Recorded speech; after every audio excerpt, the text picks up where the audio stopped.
Hey everybody, Mike here from Extra Life Gaming Lounge and welcome to this new video.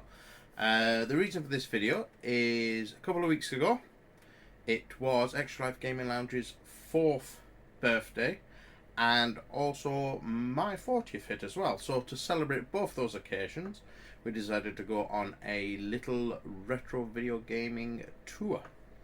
And basically what that involved is heading off up to York, checked out a couple of the retro gaming shops and stuff there, and then on the way back we called off at a bunch of other retro video gaming shops there, and we figured we'd put a little video together showing those different places we visited, the cool retro video gaming shops that were along the way, and some of the pickups that we got. We got some pretty cool stuff, so I figured we'd show you them and give you a bit of a overview of each store and the games we've got. And yeah, so let's dive straight into that, shall we? So first off, we were, like I mentioned, we were in York. We called off at Sofum's Retro Video Game Shop, which is a really cool video game shop. It's been around for a long time now, and they have some really awesome stuff. I picked up a few bits and bobs from them. The first thing I got was the Sega Saturn Memory Card Plus. Now this functions as a memory card and a kind of memory enhancer. Some of the games on the Sega Saturn required additional ROM memory to be able to play the games, and you could also get separately like a memory card to be able to store gameplay and your saves and stuff. This covers both. So like I said, some of them you get the two separate cartridges, but this covers both. So I don't think we have any of the games that require the enhanced memory just yet. But at least when we pick them up, we will have the ability to play them on the Sega Saturn, as well as replacing the memory card which I had for the Saturn, which had long ago stopped working, unfortunately. So that's that one done. The next thing we picked up from Sofums was a game that's been on my want list for the PlayStation 1 for a long time now. This is a game that I recently... this is a game that I used to have when I first got my PlayStation 1 and have not had it since. That's a game called Po-Ed. This was also available on the 3DO, I believe. And the way this one works, it's kind of like a bit of a comedy version of a first-person shooter.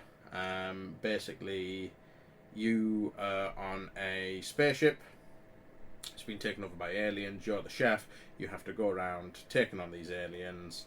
The aliens are very weird in design. Some of them are just like walking butts that fart at you. You start off running around with a frying pan, defeating the aliens or trying to defeat them, and it's just a really weird first-person shooter style game, but it's like a really quirky, funny one as well. And I got this when I first got the PS1, and when I wasn't collected at the time.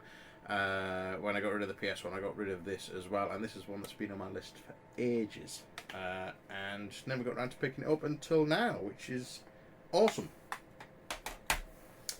Next up is a title for the PlayStation 2, which you'll be able to play at the CAF once we've added it to the PlayStation 2's library, and that is Street Fighter Alpha Anthology.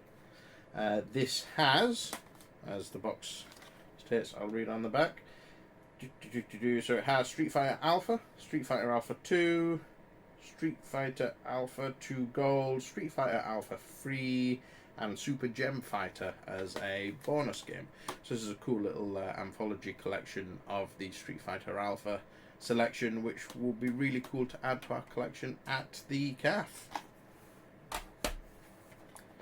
Next up is a game which has been requested a few times at the CAF and has been on my list for a while, and that is Final Fantasy VII's Dirge of Cerberus.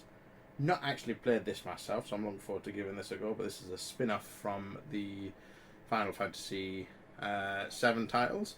Looking forward to giving it a go. Like I said, not really played it myself, but had been requested a few times. So once we get that installed, that would be really cool, and I'm looking forward to giving it a whirl as well. Then I also picked up as a random one, Top Gun Combat Zone. We've had a interest recently of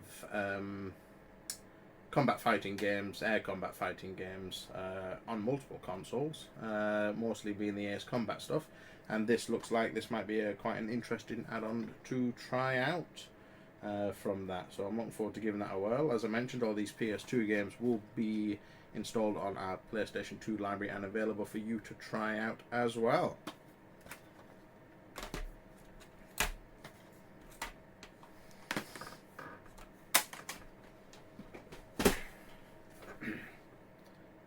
While at Sawfums, I also picked up a couple of titles for our TurboGrafx or PC Engine, depending on whereabouts you're from. We got Victory Run. This is a Japanese version, but will run on our TurboGrafx.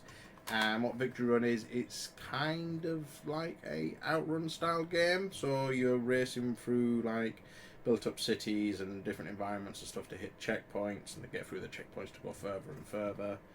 A really interesting little racing game that would be awesome to try out.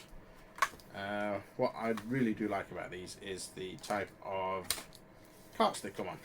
Or cards actually, because they come on these little cue cards, which you obviously put into the console it's in and it boots up.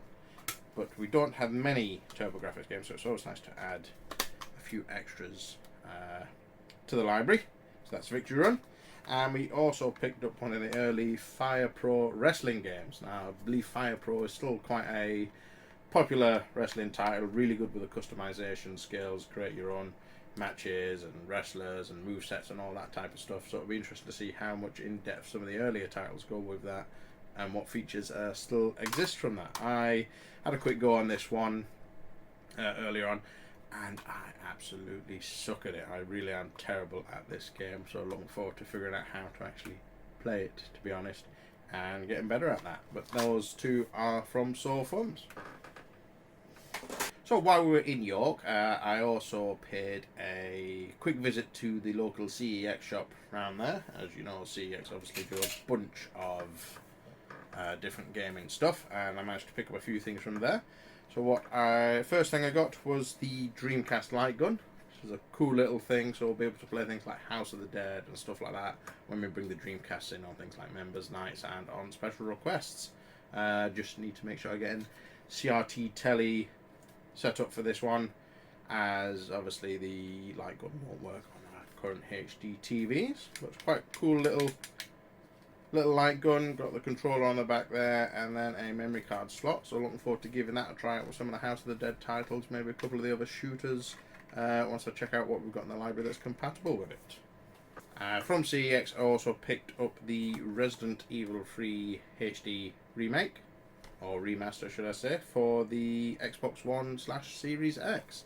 This has been on my list of things to pick up for a while now, mainly because it's bugging me with the fact that I've got the Resident Evil 2 remake and or HD remaster and the Resident Evil 4 remake on the Xbox Series X. So this was kind of right in the middle there and really screwing with my OCD that I had 2 and 4 but not 3. So that's really cool to add to our collection now, and it'll be something we can get installed and up and running at the cafe as well, so you can play a bit of the Resident Evil.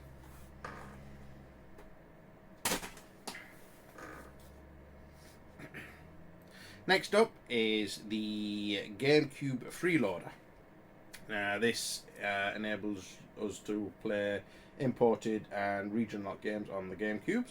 The reason I picked this up is I'm always constantly looking for ways to try and improve the range of games that we're able to bring to the cafe and what we can play. So having a region-free option for the GameCube would be a really awesome, handy thing to have for when we're bringing in the GameCube in on the special requests and members nights. We do currently have the ability to play GameCube games on our Nintendo Wii, but I don't believe that is a region-free ability. So this will be a massive help to us to play some imported GameCube games, which is awesome. So, after our visit to York, on the way back we called off at Peterborough, where we checked out Console Yourself. Console Yourself is a really cool video game shop which I've been to a couple of times before. In fact, that place has the dubious honour of being the place I picked up the Steel Battalion controller and game from, which have been super popular at Extra Life, especially on our members' nights. So it was really cool to have a massive mech setup. But this time around, we picked up stuff which was a little bit smaller, but still very cool nonetheless. Managed to find Decap Attack, which is a cool side-scrolling platform / action game. You play as this creepy dude here, and the way this works is you roll along, and to attack the enemies, your head kind of comes out of the bandages and hits them, and you also have a skull which rides on the top of your head, which is like a homing skull, which attacks and kills the enemies with the aim of getting to the end of the level. Has like a really cool menu screen as well, where you can buy boosts and add-ons and stuff like that to improve your playthrough. But it's a really quirky, really cool, colourful, kind of creepy-esque horror style video game. So it's really worth checking that out, which is also available to play at Extra Life.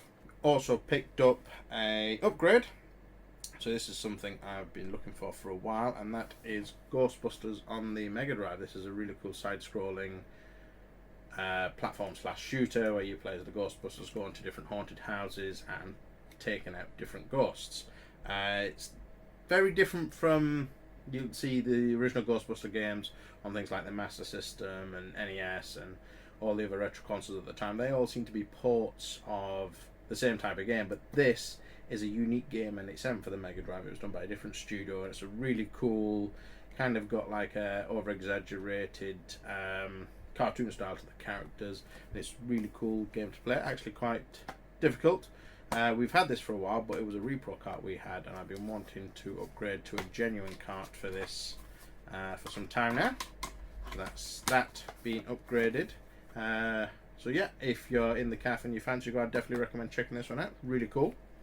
And last but not least, for console yourself, I picked up a Sega Saturn fighting stick. Wanting to upgrade a couple of the controllers for the Sega Saturn, and this is a really cool find.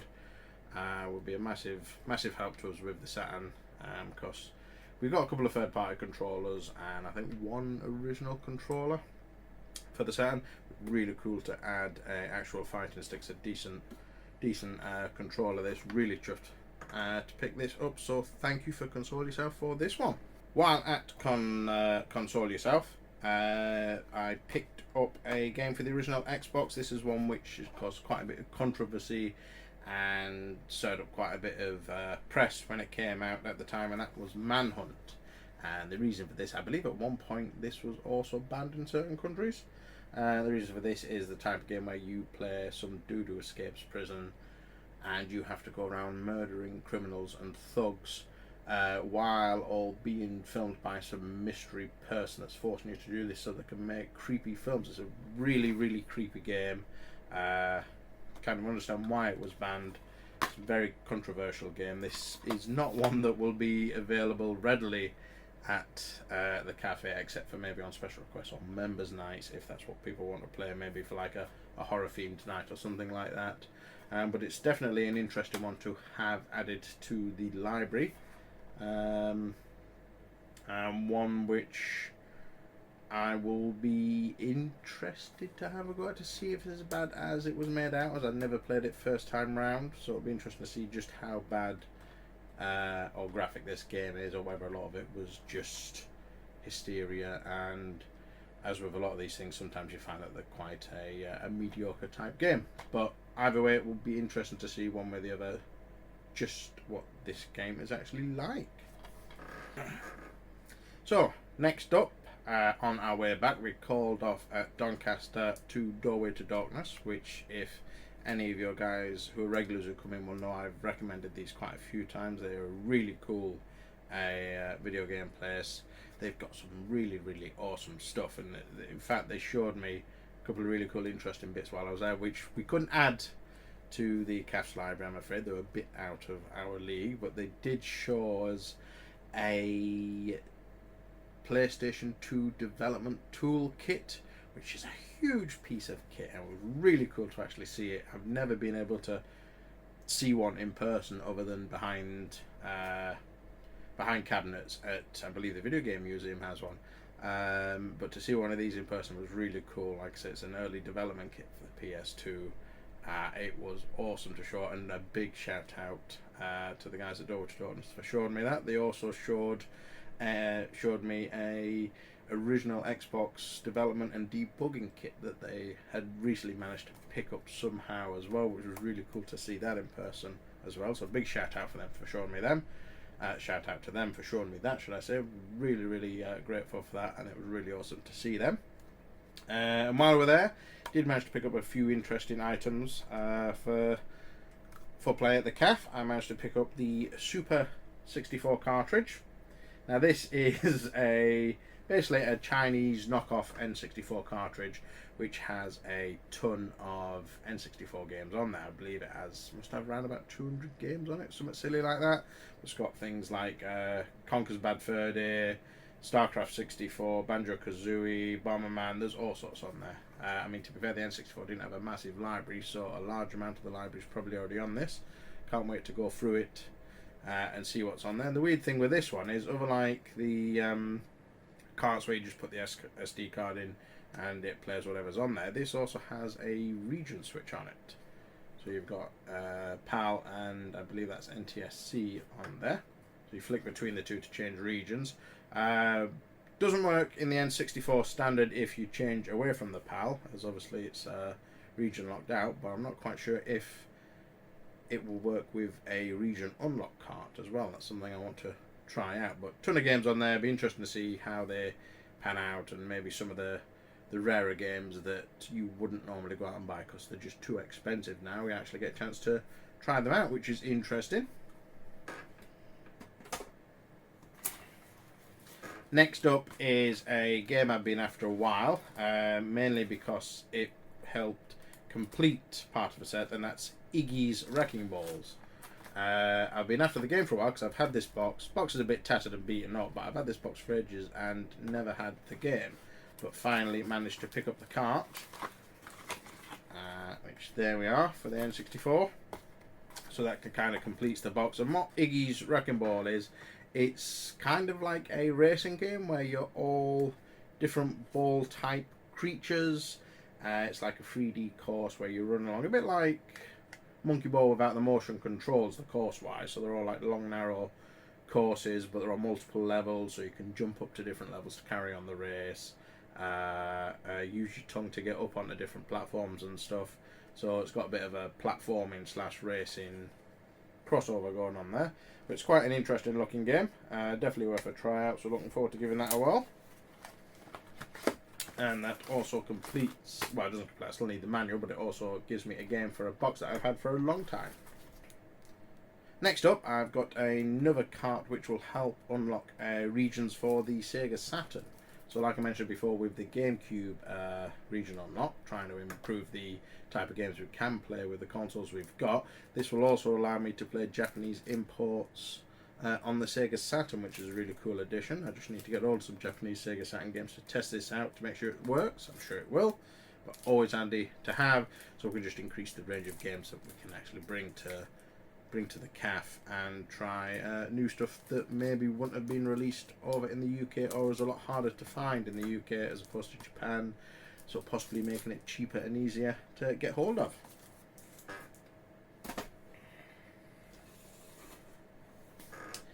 So after our trip to Doorway to Darkness, our final destination was Super Retro Games at Woodseats. So after Doorway to Darkness, we made our final stop off at Super Retro Games in Sheffield Woodseats. Another really, really cool shop. To be fair, all the retro game shops we've got around here and all the ones we've called in to on this video are all really, really cool retro game shops. All definitely worth checking out, and you're also supporting local business, which is massively important. But back to the point, while I was at Super Retro Games at Woodseats, picked up a few titles there. We got a original Xbox game, Cell Damage. Now this was a couple of people have requested this for the original Xbox, so I added it to my list for that reason. This is a really psycho, hyperactive kind of cartoony style wrecking / racing type game where you run around and destroy each other's cars and basically cause havoc and have a great deal of fun. Basically, really over the top cartoony what they call it was calling a wacky drive 'em up adventure. So really cool to check this out with 4-person split screen multiplayer, choose your tune, 35 over the top weapons, deathmatch, capture the flag, and get racing action. So it looks like a really cool, interesting game. Can't wait to try that out, and also it be available at the cafe for you to try out also. Also picked up Condemned 1 and 2. These are really cool, creepy kind of psychological thriller type horror games where you play as, I believe you play as like a detective in the first one, trying to solve a strange state of murders which have some kind of supernatural angle to them, and in the second one you carry on as him, but he's now been disgraced and left the police force and has to combat the problems again that have returned, I believe. I remember playing the first one. I don't think I played the second one yet, so looking forward to trying both of these out. But two very cool early Xbox 360 games, very creepy, very, like I said, psychological and supernatural horror type first-person action games. Very cool to try out. So I also picked up a region free cart from Super Retro Games for the N64. This is quite an interesting thing, because what this does is allow you to play Japanese and obviously North American imports on a PAL N64. Again, keeping with this theme of trying to open up as many of our consoles to play as many games as possible from different regions. And this is quite interesting, because the way it works, you've got your 2 cartridge slots. 2 cartridge slots there, one there and one there.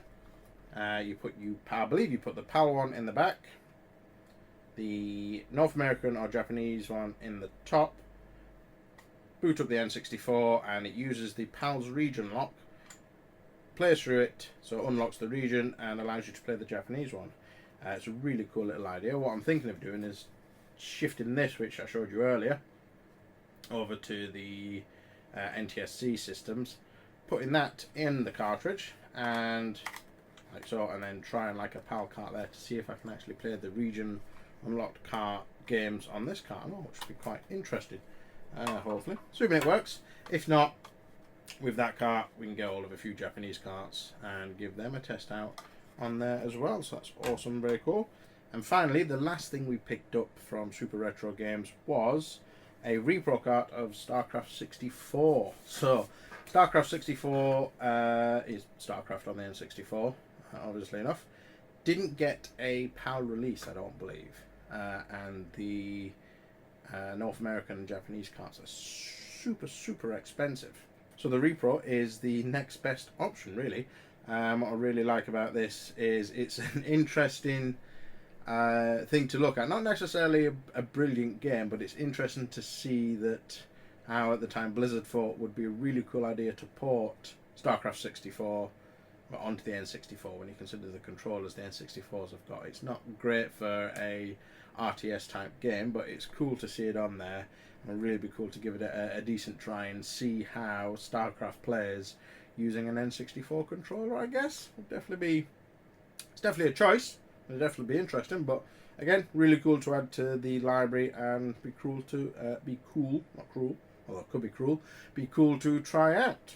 So that was all the pickups and finds that we got from our little birthday road trip to the bunch of different retro video game shops throughout Yorkshire. Really, like I said, we called off at Sore Thumbs, Console Yourself, Doorway to Darkness, and Super Retro Video Games.